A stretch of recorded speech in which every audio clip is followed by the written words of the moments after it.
అక్కడే నిలబడ్డావేంటి? రా.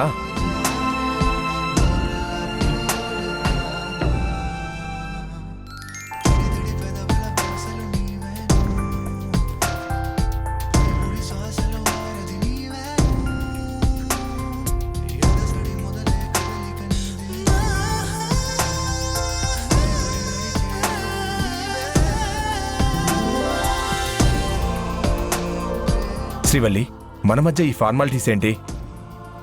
అసలు ఫారినర్స్ అయితే ఫస్ట్ నైట్ లాంటివి ఇంట్లోనే పెట్టుకోరు. ఈ రిసార్ట్లోనో హోటల్లోనో హ్యాపీగా ఎంజాయ్ చేస్తారు. కానీ ఇండియాలో సాంప్రదాయాలు ఆచారాలు తప్పవు కాబట్టి, మీ పెద్దవాళ్ళు అవన్నీ పాటించేవాళ్ళు కాబట్టి మనకిలా ఇక్కడ ఫస్ట్ నైట్ ఏర్పాటు చేశారు. నాకు కూడా ఈ పద్ధతులంటే చాలా రెస్పెక్ట్. కానీ నువ్వు ఇలా నా కాళ్ళకి దండం పెట్టుకోవడం, పాదపూజ చేయడం లాంటివి చేయకు. భార్యాభర్తలిద్దరూ రెండు సమాంతర గీతలు. అందులో ఒకరు ఎక్కువ కాదు, మరొకరు తక్కువ కాదు. Both are equal. ఏంటి శ్రీవల్లి, నేను ఇన్ని మాటలు మాట్లాడాను, నువ్వు ఊ అని కూడా అనట్లేదు? నువ్వు అలా సైలెంట్గా ఉంటే ఎలా? మనం ఇప్పుడు భార్యాభర్తలం, లైఫ్ లాంగ్ కలిసి ఉండాల్సిన వాళ్ళం. మనం అన్ని విషయాలు ఫ్రీగా మాట్లాడుకోవాలి. సరేనా? మొదటి రాత్రి అమ్మాయిని గదిలోకి పంపించేటప్పుడు పెద్దవాళ్ళు చాలా జాగ్రత్తలు చెప్పి పంపుతారంట. మీ వాళ్ళు నీకు ఏం చెప్పి పంపారు? జరిగిన విషయాలన్నీ మర్చిపోయి కొత్త జీవితం మొదలు పెట్టమని చెప్పారు. జరిగిన విషయాలు మర్చిపోమ్మన్నారు అంటే సుబ్బుతో జరిగిన విషయాలా? అదే శ్రీవల్లి, నీ గురించి సుబ్బు గురించి నాకు తెలుసు కదా. నువ్వు సుబ్బు ఇద్దరు ఒకరినొకరు ప్రేమించుకున్నారు. మీ ఇద్దరికి ఎంగేజ్మెంట్ కూడా జరిగింది. కానీ అనుకోకుండా సడన్గా నేను నీ లైఫ్లోకి వచ్చాను. నాకంటే ముందు నీ జీవితంలో సుబ్బు ఉన్నాడు కదా. మీ పెద్దవాళ్ళు బాధ్యతగా అతన్ని మర్చిపోమని చెప్పుంటారు, అంతే కదా? అది నేను అర్థం చేసుకోగలను. ఒక ఆడపిల్ల తన మనసుకు నచ్చిన వాడిని ప్రాణంగా ప్రేమించి తర్వాత అన్ఎక్స్పెక్టెడ్గా ఇంకో వ్యక్తిని పెళ్లి చేసుకుంటే ఆ అమ్మాయి ఎంత మానసిక సంఘర్షణ అనుభవిస్తుందో నేను ఊహించగలను. ప్రాణంగా ప్రేమించిన వ్యక్తిని అంత ఈజీగా ఎవరూ మర్చిపోలేరు. కొంతమంది అయితే గుండెల్లో గుడి కట్టి చచ్చే వరకు ఆరాధిస్తూనే ఉంటారు. ప్లీజ్ త్రిదేవ్, అలా మాట్లాడుకో. నేనింకా సుబ్బుని మనసులో పెట్టుకుంటానని దయచేసి నువ్వు అనుకోకు.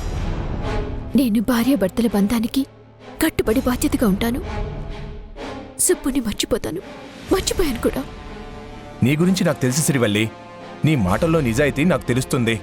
అలాగే నీ కళ్ళల్లో సుబ్బు మీద నీకున్న ఇష్టం, అతను దూరమైపోయాడన్న బాధ కూడా స్పష్టంగా కనిపిస్తున్నాయి. ప్రతి మనిషి లైఫ్లో తొలి ప్రేమ ఒక తీయని అనుభూతి. అది అంత తొందరగా దూరం కాదు.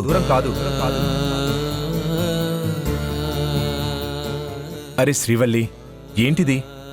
ఎందుకు ఏడుస్తున్నావు? నా మాటలేవైనా నిన్ను బాధ పెట్టాయా? భర్తగా నీతో పాజిటివ్గా ఉండాలనుకున్నాను. అందుకే మనిద్దరి మధ్య ఏ మిస్అండర్స్టాండింగ్ ఉండకూడదని అలా మాట్లాడాను, అంతే. నేను నిన్ను తప్పుగా అనుకోవట్లేదు, ఎప్పటికీ అనుకోను కూడా. ఎందుకంటే నా దృష్టిలో నువ్వొక దేవతవి. ప్రతి మనిషికి ఒక గతం అనేది ఉంటుంది. అది తప్పు కాదు. దాన్ని మర్చిపోవడానికి కాస్త టైం పడుతుంది. ఆ టైం నీకివ్వడం భర్తగా నా బాధ్యత కదా. ఎంత నేను నీకు తాళి కట్టిన భర్తనే అయినా ఇప్పటికిప్పుడు నువ్వు నాతో ఫ్రీగా మూవ్ అవ్వలేవని నాకు తెలుసు. అందుకే నీ గతాన్ని మర్చిపోయి మనస్ఫూర్తిగా నన్ను నీ భర్తగా అంగీకరించే వరకు నీకు నచ్చినట్టుగానే ఉందాం.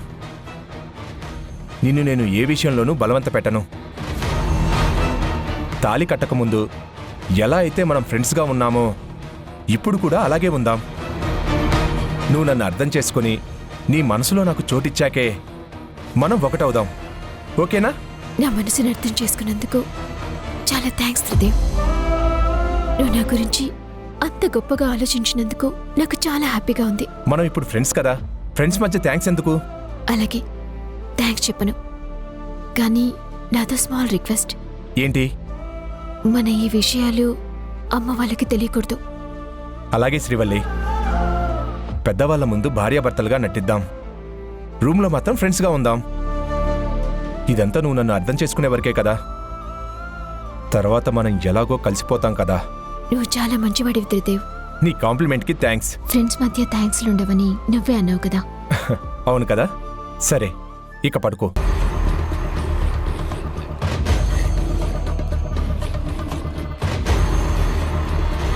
నా మంచితనం ఎలా ఉంటుందో ముందు ముందు నువ్వే చూస్తావుగా.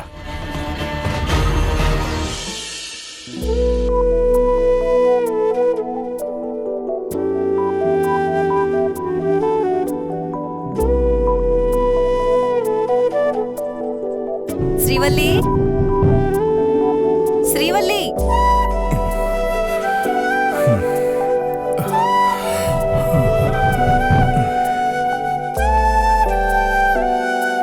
శ్రీవల్లి. ఈ ఆడోళ్ళేంటి పొద్దున్నే డోర్ కొట్టారు. ఒకసారి మెలకు వస్తే మళ్ళీ మనకు నిద్ర పట్టదు. వీళ్ళ చాదస్తాలతో చస్తున్నా. మనం ఫ్రెండ్స్గా ఉందామనేసరికి నేను ఏమీ చేయనని హ్యాపీగా నీ మాజీ ప్రియుడి గురించి కలలు కంటూ పడుకున్నావా శ్రీవల్లి?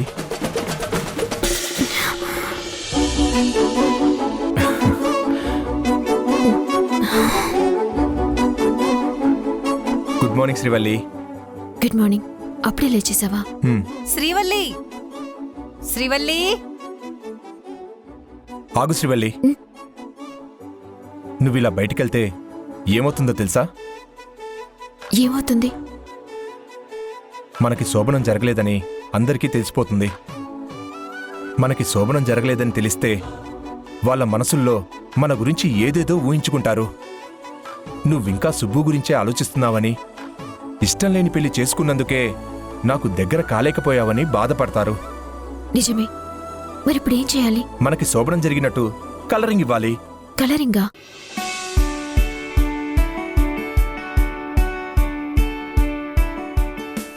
నా కలరింగ్ అయిపోయింది, ఇక నువ్వు. తప్పదా? తప్పదు శ్రీవల్లి. వాళ్ళని నమ్మించాలంటే ఇదే బెస్ట్ ఐడియా. అప్పుడే వాళ్ళు హ్యాపీగా ఫీల్ అవుతారు.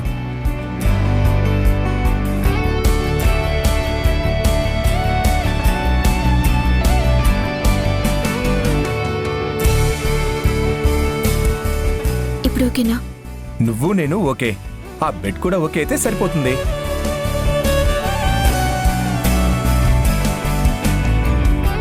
ఇప్పుడు ఓకే. ఆగాగు. ముందు నేను బయటికి వెళ్తాను, నువ్వు లోపలే ఉండు.